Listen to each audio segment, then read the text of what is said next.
Sau một thời gian dài 3 năm trời mai danh ẩn tích, Lý Tử Thất đã gây bão khi trở lại với một hình ảnh gợi cảm, khác hẳn với phong cách nhẹ nhàng cổ điển vẫn thường thấy trước đây. Chỉ trong vòng 2 ngày, Lý Tử Thất tung liên tiếp 3 video khiến cộng đồng mạng đứng ngồi không yên. Trong số đó, video đầu tiên đã đạt hơn 15 triệu lượt xem tại thời điểm video này ra đời. Điều đó cho thấy sức hút khó cưỡng của cô gái được mệnh danh là tiên nữ đồng quê này. Vậy Lý Tử Thất là ai mà có sức hút khủng khiếp đến như vậy? Từ tuổi thơ lang thang từng ngủ gầm cầu, làm DJ trong quán bar, trở thành ngôi sao nổi tiếng rồi lập cả kỷ lục Guinness. Trong video này, chúng ta sẽ cùng khám phá 7 bí ẩn về nhân vật được ví như công chúa lọ lem của phương Đông này nhé. Ngày 2 tháng 2 năm 2021, Lý Tử Thất đã ghi danh vào kỷ lục Guinness với danh hiệu kênh YouTube nói tiếng Hoa có lượt đăng ký nhiều nhất trên thế giới với 15,3 triệu người. Hiện tại, con số này đã vượt mốc 20 triệu người đăng ký.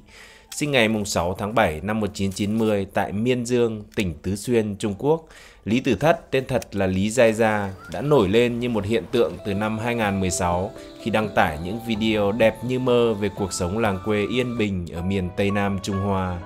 Cô khiến người xem say đắm với những khung cảnh thơ mộng thần tiên tựa như bước ra từ một câu chuyện cổ tích.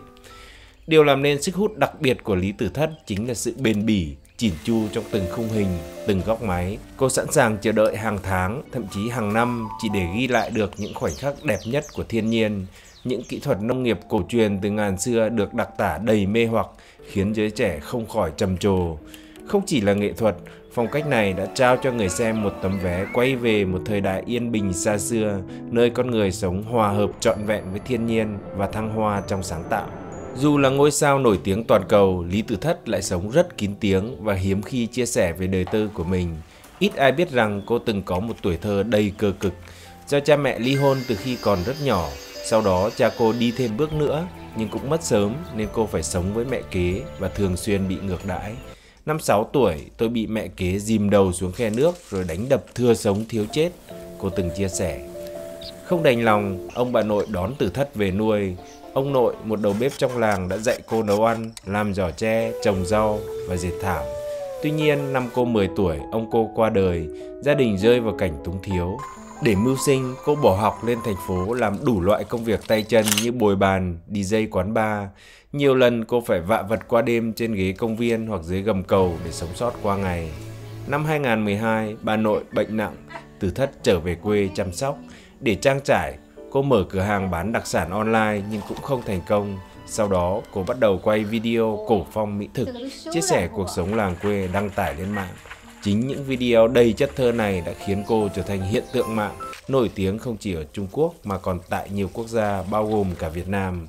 Dù ngừng sản xuất video từ tháng 7 năm 2021, trong suốt 3 năm nghỉ phép, tiên nữ đồng quê vẫn giữ vững sức hút, thu về trung bình 6 đến 7 triệu view, tương đương với khoảng 20.000 đến 50.000 đô la mỗi tháng. Ở những thời điểm còn hoạt động tích cực, con số trên có thể cao gấp 10 lần thế này. Chính vì vậy, trên thế giới mạng có rất nhiều đồn đoán rằng Lý Tử Thất sở hữu một khối tài sản khổng lồ. Ngoài doanh thu từ quảng cáo trực tiếp trong video, trên thị trường còn có hàng trăm sản phẩm mang thương hiệu Lý Tử Thất. Trong đó, chỉ riêng sản phẩm bún ốc doanh số mỗi năm đã lên tới 77 triệu đô la. Nhưng trên thực tế, trong một bài phỏng vấn gần đây, Lý Tử Thất chia sẻ vẫn cho biết mình vẫn duy trì nếp sống bình dị bên bà nội ở quê. Cô chưa mua nhà, chưa mua xe và lựa chọn lối sống tối giản, không phụ thuộc nhiều vào các nhu cầu vật chất. Trong sinh hoạt đời thường, cô hiếm khi mua đồ dùng cá nhân mới, nếu cần sẽ ưu tiên chọn những món đồ có giá cả phải chăng nhất. Tài sản lớn nhất mà Lý Tử Thất trực tiếp quản lý chính là khu rừng trúc 200 mẫu mà cô thuê, dùng để quay video clip.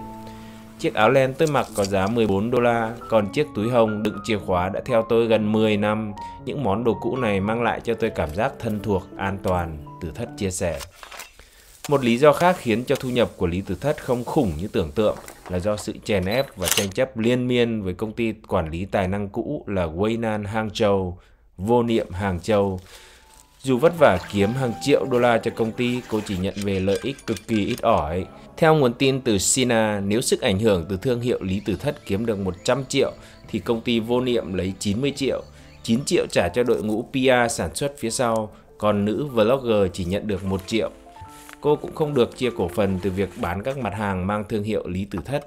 Phần lợi nhuận này chỉ thuộc về Vô Niệm. Tại một phiên điều trần trước tòa, nữ vlogger 34 tuổi mô tả mình là nô lệ trong ngành công nghiệp sáng tạo nội dung, bị vắt kiệt hình ảnh và danh tiếng.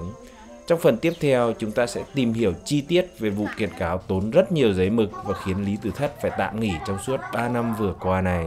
Tháng 7 năm 2021, Lý Tử Thất bất ngờ im hơi lặng tiếng, tạm ngừng xuất bản video.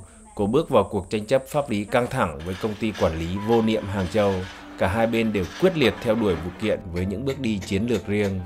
Dù có nguy cơ mất đi một lượng lớn người hâm mộ, Lý Tử Thất không chọn cách cập nhật video hay dùng tài khoản khác để duy trì sự nổi tiếng. Theo tờ Quan Tra, sự im lặng này có lợi cho danh tiếng của cô hơn, tránh những lời dị nghị như sợ mất vị trí hay hám tiền. Động thái này cũng ngầm khẳng định với khán giả rằng cô không chạy theo lợi ích ngắn hạn mà thực sự muốn bảo vệ thương hiệu mang tên mình. Trả lời Xin Hoa năm ngoái, cô từng nói, tôi muốn bảo vệ 3 chữ Lý Tử Thất, không muốn nó bị khai thác thương mại quá đà. Trong khi đó, Vô Niệm lại chạy đua tung ra hàng loạt sản phẩm mới không mang thương hiệu Lý Tử Thất nhằm tìm kiếm chỗ đứng thay thế phòng trường hợp thua kiện. Tuy nhiên, doanh số của các sản phẩm mới này kém xa so với những mặt hàng gắn liền với tên tuổi của cô.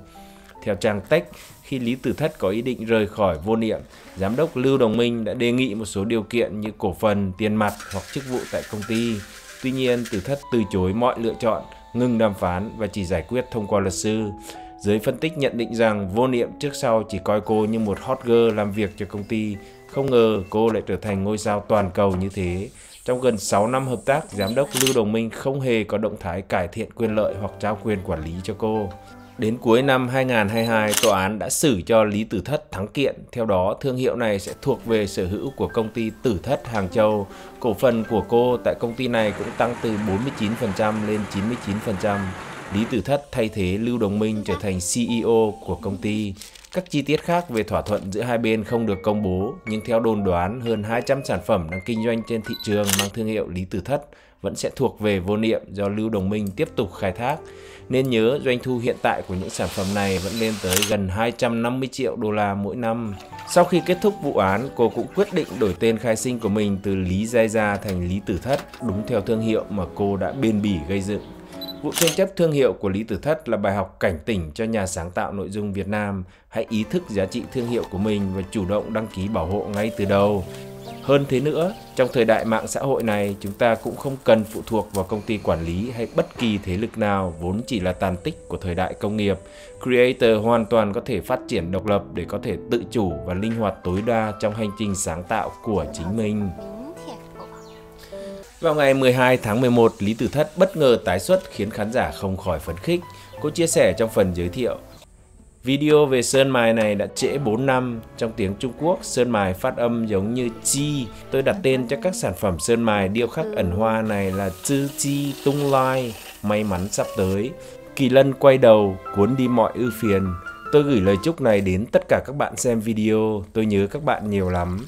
Ngay khi trở lại, Lý Tử Thất đã làm cho khán giả mãn nhãn khi liên tục đăng 3 video chỉ trong chưa đầy 2 ngày. Nếu như trước đây phải vài tuần, thậm chí cả tháng cô mới ra một video, thì lần đánh dấu sự trở lại này dường như Lý Tử Thất muốn xả video để netizen có thể xem cho đã mắt. Hóa ra trong thời gian kiện tụng và ngay khi đã kết thúc cuộc chiến pháp lý, Lý Tử Thất đã không hề để lãng phí thời gian. Cô vẫn liên tục quay clip ghi lại cuộc sống của mình, đồng thời dành thời gian học thêm rất nhiều nghề thủ công đang bị mai một dần của Trung Quốc.